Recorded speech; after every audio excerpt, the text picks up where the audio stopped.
السلام علیکم ورحمۃ اللہ وبرکاتہ۔ الحمد للہ وحدہ والصلاة والسلام علی من لا نبی بعدہ،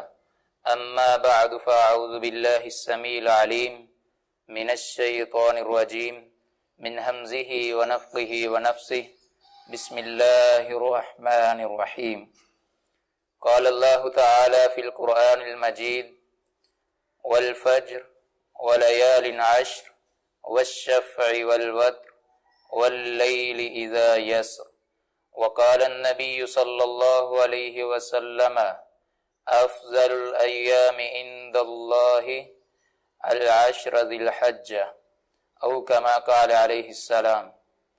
سامعین محترم، ناظرین کرام، ہمارا آج کا موضوع بحث، ہماری بحث کا موضوع وہ ہے عشرہ ذی الحجہ کی فضیلت، اس عشرہ کی اہمیت، اس عشرہ کی خصوصیت کیا ہے۔ عشرہ ذی الحجہ کس کو کہتے ہیں؟ سب سے پہلے ہمیں اس بات کا علم ہونا چاہیے، عشرہ عربی زبان کے اندر 10 کو کہا جاتا ہے، اور ذی الحجہ اس مہینے کو کہتے ہیں جس مہینے کے اندر لوگ حج کرنے کے لیے بیت اللہ کے اندر حاضر ہوتے ہیں۔ تو اس طرح اس عشرے کو عشرہ ذی الحجہ کہا جاتا ہے جس عشرے کے اندر بیت اللہ کا حج کیا جاتا ہے، اور اس عشرے کو اس وجہ سے بھی عشرہ ذی الحجہ کہا جاتا ہے کیونکہ اس عشرے کے اندر قربانی کی جاتی ہے، بیت اللہ کا حج کیا جاتا ہے، اور اس کو عشرہ قربانی بھی کہا جاتا ہے کیونکہ اس عشرے کے اندر قربانی کی جاتی ہے۔ تو آئیے دیکھتے ہیں کہ اس عشرہ کی فضیلت اور اہمیت کیا ہے۔ آئیے اللہ کے قرآن سے پوچھتے ہیں۔ اللہ رب العالمین نے اس عشرہ کا اپنے قرآن کے اندر 3 جگہ پر تذکرہ فرمایا۔ سب سے پہلا مقام اللہ کے قرآن کا 30واں سپارہ ہے، سورہ الفجر کے اندر اللہ رب العالمین فرماتے ہیں: والفجر ولیال عشر، مجھے قسم ہے فجر کے وقت کی، ولیال عشر، اور مجھے قسم ہے 10 راتوں کی۔ مفسرین محدثین بیان کرتے ہیں، اور مفسرین میں سے سب سے بڑے مفسر جناب عبداللہ ابن عباس رضی اللہ تعالی عنہ فرماتے ہیں کہ ان 10 راتوں سے مراد نبی علیہ الصلاۃ والسلام نے فرمایا العشر ذی الحجہ، وہ ذی الحجہ کی 10 راتیں ہیں۔ حضرات، اللہ رب العالمین جس چیز کا اپنے قرآن کے اندر تذکرہ کر دیتے ہیں اس سے معلوم یہ ہوتا ہے کہ یہ چیز کوئی عام چیز نہیں بلکہ اس کی بہت زیادہ خصوصیت ہے، اور ایک چیز جس کا اللہ اپنے قرآن کے اندر نام لے دے یہی اس کی فضیلت اور اہمیت کے لیے کافی ہوا کرتا ہے۔ لیکن اللہ رب العالمین جس چیز کی قسم اٹھا دیتے ہیں، جس طرح اللہ نے اس جگہ پر فرمایا والفجر ولیال عشر والشفع والوتر، کہ میں اللہ رب العالمین فجر کے وقت کی قسم اٹھاتا ہوں، ولیال عشر، اور میں اللہ رب العالمین 10 راتوں کی قسم اٹھاتا ہوں، والشفع والوتر، میں رب العالمین طاق اور جفت راتوں کی قسم اٹھاتا ہوں۔ تو ہر طاق رات وہ بہت زیادہ فضیلت والی ہے، اس کی اللہ نے قسم اٹھائی ہے، اور بالخصوص اللہ رب العالمین نے اس آیت کریمہ کے اندر جس طاق رات کی قسم اٹھائی ہے وہ ہے عشرہ ذی الحجہ کی ایک طاق رات، جس کو یوم عرفہ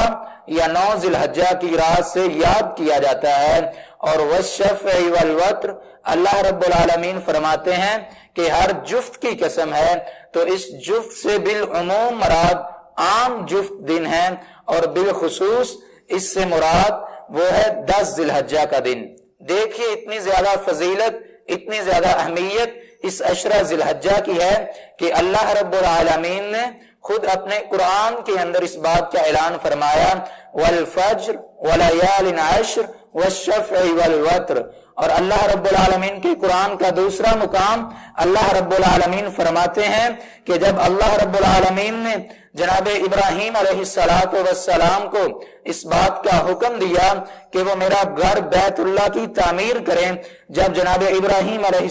السلام بیت اللہ کی تعمیر سے فارغ ہوئے تو اس وقت اللہ رب العالمین نے اسی دن سے لوگوں کو اپنے گھر کے طواف کے لیے اللہ رب العالمین نے قرآن کے اندر اس بات کا تذکرہ فرمایا وَأَذِّن فِي النَّاسِ،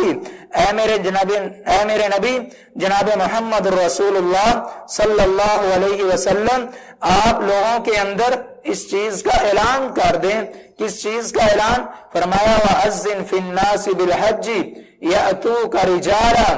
آپ لوگوں کے اندر حج کا اعلان کر دیں۔ اور یہاں پر اللہ نے حج کا تذکرہ کیا، اور جو حج کی جاتی ہے وہ بھی اسی عشرہ ذی الحجہ کے اندر کی جاتی ہے۔ اور تیسرا مقام جس جگہ پر اللہ رب العالمین نے اس عشرے کا تذکرہ فرمایا، اللہ رب العالمین کا قرآن اعلان کرتا ہے، فرمایا وَوَعَدْنَا مُوسَىٰ 30 لَيْلَةً، ہم نے جناب موسیٰ علیہ السلام سے 30 راتوں کا وعدہ کیا، اور اس کے بعد اللہ رب العالمین نے 10 اور راتیں بڑھا دی، اور یہ وہ 30 راتیں تھیں جن کے اندر اللہ رب العالمین نے جناب موسیٰ علیہ السلام سے ہم کلام ہونے کے لیے 30 راتیں مقرر کی تھی کہ اے میرے نبی موسیٰ، یہ جو 30 راتیں ہیں ان کے اندر تو بالخصوص میں اللہ رب العالمین کی عبادت کرنا۔ اور جب 30 راتیں پوری ہوئی تو اس کے بعد اللہ رب العالمین نے فرمایا وَأَتْمَمْنَاهَا بِعَشْرٍ، ہم نے ان کو پورا کیا 10 کے ساتھ۔ کیا مطلب؟ اللہ فرماتے ہیں جب 30 پوری ہو گئی تو اس کے بعد میں اللہ نے 10 اور کا مزید اضافہ کر دیا۔ جب جناب موسیٰ علیہ السلام سے اللہ رب العالمین نے ان 40 راتیں کو پورا کرنے کے بعد، یہ کس لیے اللہ نے 40 راتیں مقرر کی تھی؟ یہ وہ 40 راتیں تھیں جن کے اندر جناب موسیٰ علیہ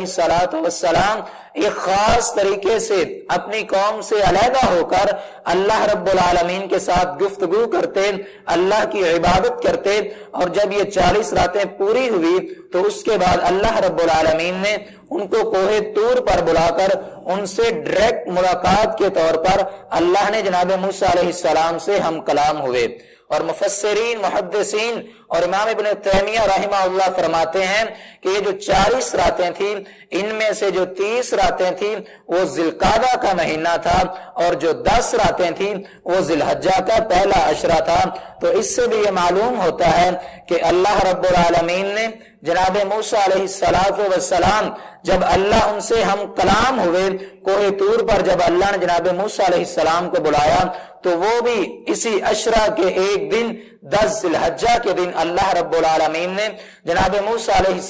السلام کو کوہ طور پر بلا کر اللہ رب العالمین ان سے ہم کلام ہوئے۔ اور نبی علیہ السلام نے بھی اپنے فرامین کے اندر اس عشرہ کی بہت زیادہ فضیلت بیان فرمائی۔ آپ علیہ السلام کا صحیح فرمان ہے، نبی علیہ السلام نے فرمایا افضل الایام عند اللہ، آپ فرماتے ہیں دنیا کے دنوں میں سے سب سے افضل دن، سب سے اہمیت والا دن، سب سے زیادہ شان والا دن، سب سے زیادہ مقام والے دن، نبی علیہ السلام نے فرمایا وہ عشرہ ذی الحجہ کے 10 دن ہیں۔ یہ اللہ رب العالمین کے نزدیک بہت زیادہ فضیلت والے ہیں۔ اور ایک دوسرے مقام پر آپ علیہ السلام نے فرمایا کہ افضل ایام الدنیا العشر، یعنی عشر ذی الحجہ، دنیا کے دنوں میں سے جو کہ ایک سال کے اندر تقریباً 365 دن بنتے ہیں، ان 365 دنوں میں سے ہر سال کے ان دنوں میں سے ان ایام میں سے سب سے زیادہ افضل دن نبی علیہ السلام نے فرمایا وہ ایک عشرہ ہے، اور اس عشرہ سے مراد یعنی عشرہ ذی الحجہ تھا، وہ عشرہ ذی الحجہ یعنی ذی الحجہ کے پہلے 10 دن ہیں۔ اتنی زیادہ فضیلت، اتنی زیادہ اہمیت ان دنوں کی ہے، اور ان دنوں کی خصوصیات بالعموم ان دنوں میں سے ہر ایک دن اپنے اندر بہت زیادہ فضیلتوں کو سمائے ہوئے ہیں، اپنے اندر بہت زیادہ اہمیتوں کو لیے ہوئے ہیں۔ اگر ہم ان دنوں کی فضیلتوں پر غور کرنا شروع کر دیں تو اس کے لیے بہت زیادہ وقت دینے کی ضرورت ہے۔ اور ایک اور حدیث پیش کر میں آپ احباب سے اجازت چاہوں گا۔ نبی علیہ الصلوۃ والسلام کا صحیح فرمان ہے، آپ علیہ الصلوۃ والسلام نے فرمایا اگر بندہ عام دنوں کے اندر کوئی عمل کرتا ہے، کوئی کام کرتا ہے تو اس کو ایک نیکی کے بدلے ایک نیکی ملتی ہے، لیکن جو آدمی اس عشرہ ذی الحجہ کے اندر ان 10 دنوں کے اندر کوئی بھی نیکی کا کام کرتا ہے تو اللہ رب العالمین ایسے بندے کو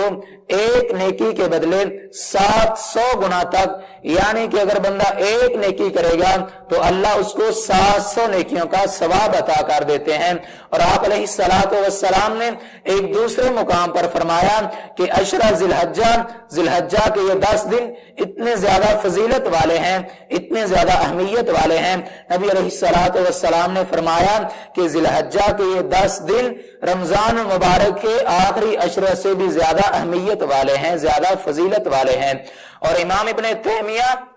رحمہ اللہ تعالی، ان سے کسی نے سوال کیا، کہتے ہیں امام صاحب بتایا جائے کیا یہ ذی الحجہ کے 10 دن رمضان المبارک کے آخری عشرہ سے بھی زیادہ اہمیت والے ہیں؟ تو امام ابن تیمیہ رحمہ اللہ فرماتے ہیں کہ جی ہاں، ذی الحجہ کے 10 دن رمضان کے آخری عشرہ سے بھی زیادہ اہمیت والے ہیں، حالانکہ رمضان کا وہ عشرہ ہے جس کے بارے میں آپ علیہ السلام نے فرمایا کہ اس عشرہ کے اندر لیلۃ القدر بھی ہے، اور لیلۃ القدر وہ رات ہے جس کے بارے میں اللہ رب العالمین نے فرمایا اِنَّا أَنزَلْنَاهُ فِي لَيْلَةِ الْقَدْرِ، کہ میں اللہ رب العالمین نے قرآن کو لیلۃ القدر کے اندر نازل کیا ہے۔ اور اس آیت کریمہ سے یہ معلوم ہوتا ہے کہ اللہ رب العالمین نے قرآن کو لیلۃ القدر جیسی مقدس اور مطہر اور بابرکت رات کے اندر نازل فرما کر اس عشرہ کو بہت زیادہ فضیلت دے دی ہے، لیکن نبی علیہ السلام نے فرمایا کہ ذی الحجہ کا یہ عشرہ رمضان کے اس آخری عشرے سے بھی زیادہ اہمیت والا ہے۔ تو امام ابن تیمیہ رحمہ اللہ اس کا جواب اس انداز میں دیتے ہیں، وہ فرماتے ہیں کہ میرے علم کے مطابق ذی الحجہ کے دن زیادہ فضیلت والے ہیں اور رمضان المبارک کے اس آخری عشرہ کی راتیں زیادہ اہمیت والی ہیں۔ تو احباب گرامی، ہمیں ان احادیث سے اور قرآن مقدس کی ان آیات سے یہی معلوم ہوتا ہے کہ ذی الحجہ کا مہینہ، خاص طور پر ذی الحجہ کے پہلے 10 دن، ان کی کتنی زیادہ فضیلت ہے کہ اللہ رب العالمین نے ان دنوں کا تذکرہ اپنے قرآن مجید کے اندر کر دیا، لیکن آج ہمارے معاشرے کے اندر اکثر لوگ ان 10 دنوں کی فضیلت اور ان 10 دنوں کی اہمیت سے بالکل بے خبر اور نا آشنا نظر آتے ہیں۔ تو اللہ رب العالمین سے دعا ہے کہ اللہ رب العالمین ہمیں ان دنوں کی فضیلت، ان دنوں کی اہمیت اور ان دنوں کے اندر زیادہ سے زیادہ اعمال صالح کرنے کی توفیق عطا فرمائے۔ وآخر دعوانا الحمدللہ رب العالمین۔